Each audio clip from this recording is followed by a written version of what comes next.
I was looking at this morning. Good morning. Everybody gather around. We've got the kitty cat and a book.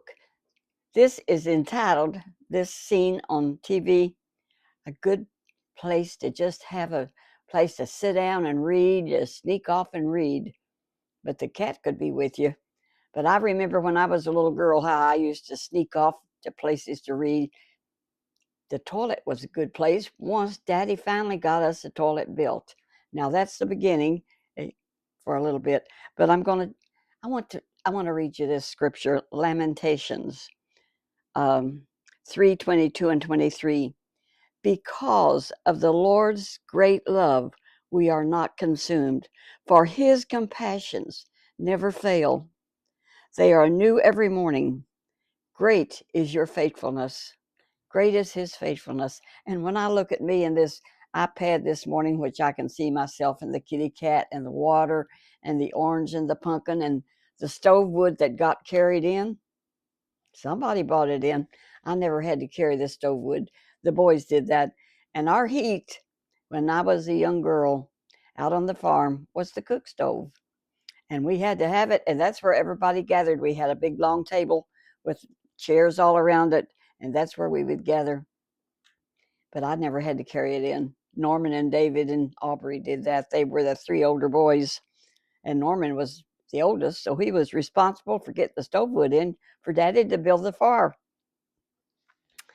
Anyway, we had a nice, wonderful Thanksgiving, and that's over with, and it was a lot of hoopla and all, and I got to see a lot of people I hadn't seen in a long time, and I enjoyed that. But, I don't care for all that stuff anymore. I'm looking forward to Christmas, of course, because Christmas is Jesus' birthday, and that's when we celebrate it, and that's always a wonderful time, especially at our church.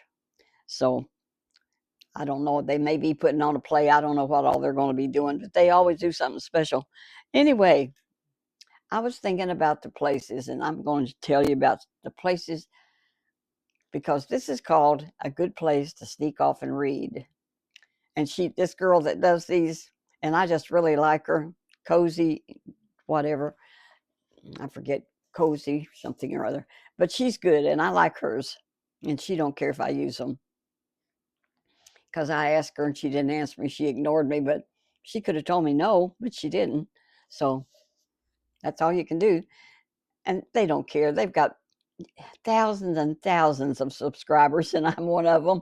I have subscribed to a few of these because it's. I read a lot still when I get time. And when I looked at this iPad this morning, I said, "Is that your grandma?"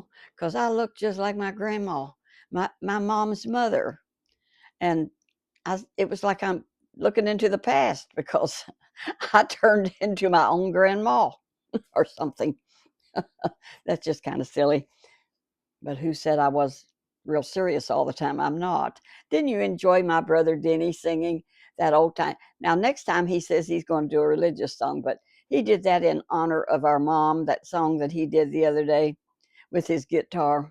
And he's 12 years younger than me, and he looks good for his age. That's what my husband said, James, when we listened. And my brother Denny, he was having a Thanksgiving dinner the day after I did that, and he was at this home, and he put it on the big TV screen, and everybody got to see my brother sing right on the big screen. That tickled me, and it tickled him. He just enjoys doing those little things. He's kind of a senior citizen also, and such a good Christian man. He teaches at his church.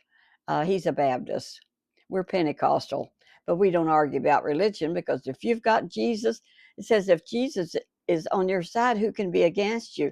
Well, it's Satan's that against you, not all the people that are on Jesus' side. And there's a lot of wonderful churches out there, Bible believing churches, and I include everybody that believes the Bible and believes in Jesus.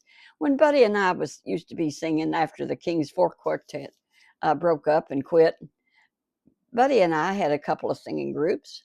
We got on our own, and I bought a big van, and we would go to different churches.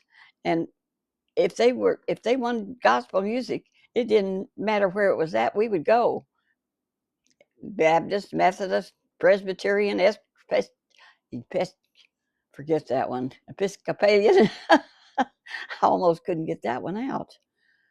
Anyway, where was I? Oh, yeah, places I used to sneak off to read when I was a young girl, because if I didn't sneak off somewhere, mom and dad, either one of them, because we had a lot of things we had to do on the farm, and I would escape so I could read. And the way I got books a lot was daddy went to these uh, auctions, and he would buy a bushel basket full of books, which you don't know what you're getting. That's the one I got that told about white slavery, and be careful, because there's people that meet buses and trains and take these little green country girls and offer them a job and a place to stay and get them into prostitution and slavery. They can't get away. You cannot get away. So I knew about that. And when I was traveling, that came in handy because when I went to join Buddy, he was in the Navy and he had went AWOL a time or two. You can read my other videos and I'll tell about that. He just wasn't happy in the Navy. But finally, he served 6 months in the brig, and they gave him all kinds of psychological tests and said, "You're going to be good Navy material." And that turned out to be true. They kept him. So he served his 4 years active and 4 years inactive and enjoyed it. So, anyhow, when Daddy would bring those bushel basket of things in, books, all kinds, you never know what you're going to get. And some of them were really good. One time he got a dictionary, and I had read all the books, so I just tried to learn a lot of words and improve my vocabulary, and that's what I did. And now I can't pronounce most of them, but I did. I You learn a lot of stuff from a dictionary. And then he got an encyclopedia pieces, not a whole set or anything like that. And that was interesting because, man, there is all kinds of things. You remember encyclopedias when the guys y'all don't remember it. Some of you do, because some of you are like me, you're seniors. The encyclopedia salesmen would go from door to door selling encyclopedia sets. So much down and so much a month. And your child could have an encyclopedia, which told all about life and different things that you never know. I know when I finally got married and we didn't have an encyclopedia, but when I wanted to know something, you could go to the library. They wouldn't let you take it home, the encyclopedia, but they would let you have it and at the desk, and then you sit at a table, and then you could read whatever you was researching, because I've always been a researcher. Now I use Google. That is so handy. Google. I mean, you Google the Bible. You can ask the Bible, where does it say that Mary Magdalene uh, was there when Jesus arose from the grave? And it'll tell you where it's at, and you can read it. All kinds of stuff like that. Women were the first evangelists, really, because they was the one that come out of the grave saying, "He's gone," and they made the announcement, and started spreading the word. He has arisen. I mean, women have always been revered in the Bible, beginning with Mary, the mother of Jesus, just a young woman. And when the Holy Spirit spoke to her, she said, "Okie dokie." Well, that's my words. I don't think she said okie dokie. I don't know what that, they didn't know what that was. But now, where was I? Sneaking off to read. So that's where I read things that you wouldn't believe it. I learned so much just by reading these books that I would have never checked out of the library. So the best place to go in the summer was in the basement, because nobody knew exactly. I would sneak down there. Nobody, mom didn't know where I was, dad, and I could sit there and read, and it was cool, especially in the summer. Cool place to read. And then another time, of course, in the winter, you was just up the creek. You had to go to your room and hide. Couldn't go upstairs because that's where the boys slept. And me and Phyllis had our own bedroom. So I could get in there and just be real quiet and sit on the bed. We didn't have no chair. So, and the toilet. Finally, now Daddy didn't build us a toilet till we had been there a while. Before that, we went down over the hill behind the smokehouse, wherever. Don't step in it. Do not step in somebody else's. We went Indian style wherever we could find that was kind of private. It's the truth. I mean, people talk about living off the grid. Well, we did that. We got there when I was 10 years old. We never got electric till I was 12 years old. We didn't have any water in the house ever. Not even when I got married, you were still carrying your drinking water and your cooking water because our wash water was caught in barrels. Oh, I know what I was going to do. I've got these reading glasses, and I've got these beautiful reading glasses that make it a little bit bigger. And I just had them in my lap just now. I'm going to get them. There went my hat. Well, that's life. I'm going to get those glasses. Hang on, Sloopy.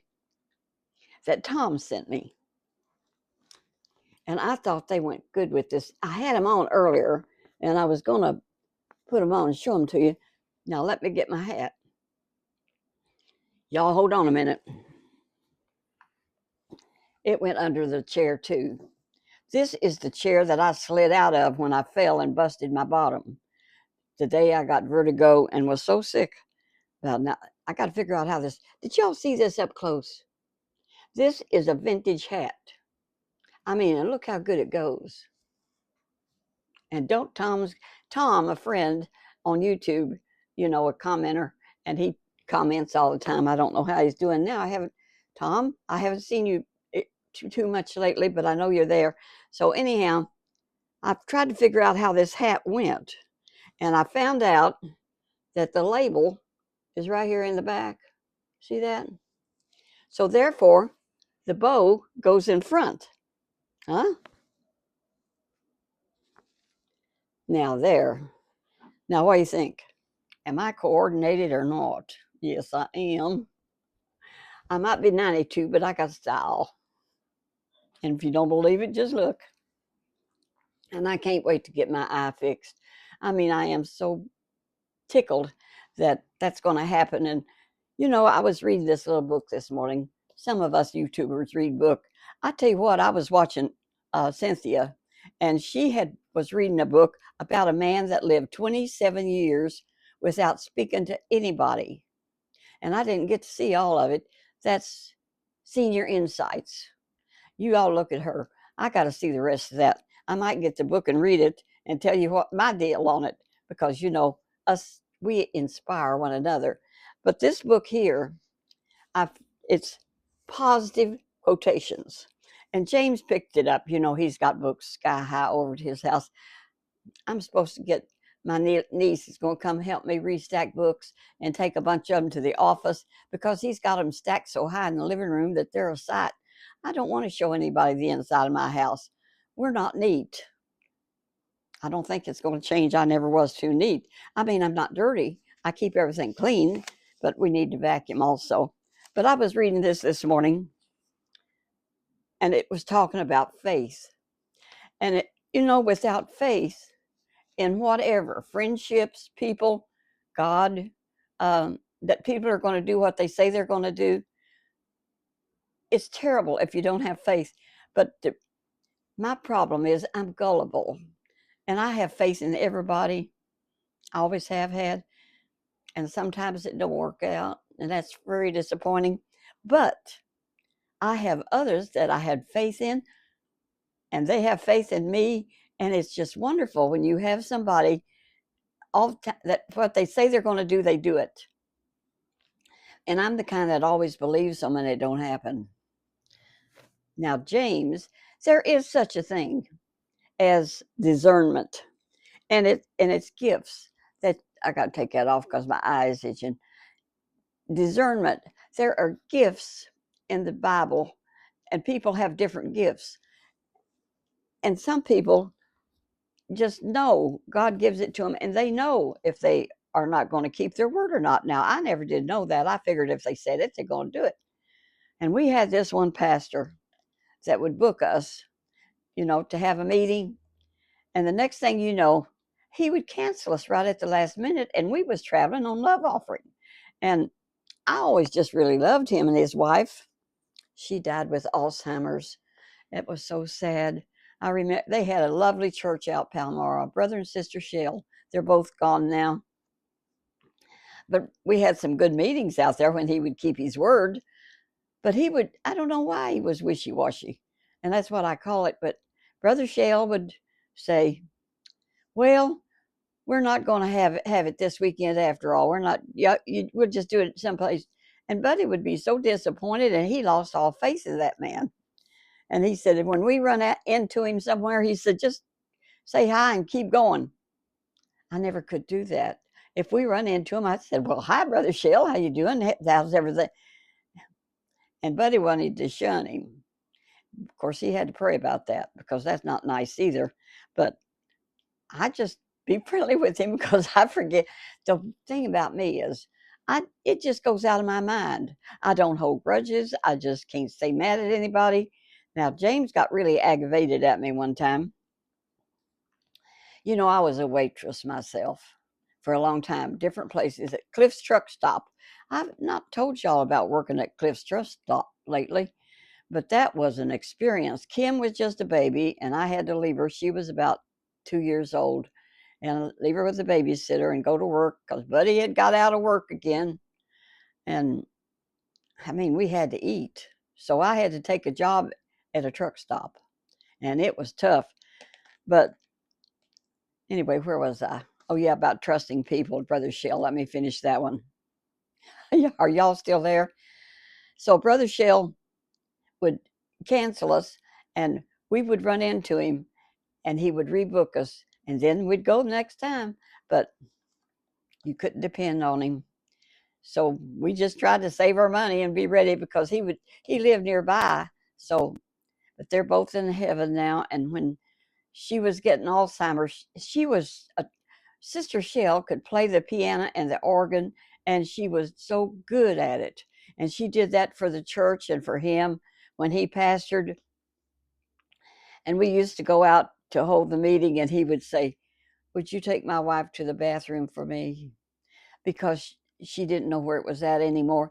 And yet, when she was getting Alzheimer's, she would sit down to the piano or the organ, whichever, and he'd say whatever song he wanted, and she could just start playing it, and the audience could sing the music, the words out of the book because he knew which book, but she didn't have to look at it anymore. She just played. It was marvelous how she could do that when she was getting Alzheimer's and she passed away. Everybody passes away sooner or later. And as it says, this too shall pass, and everything does.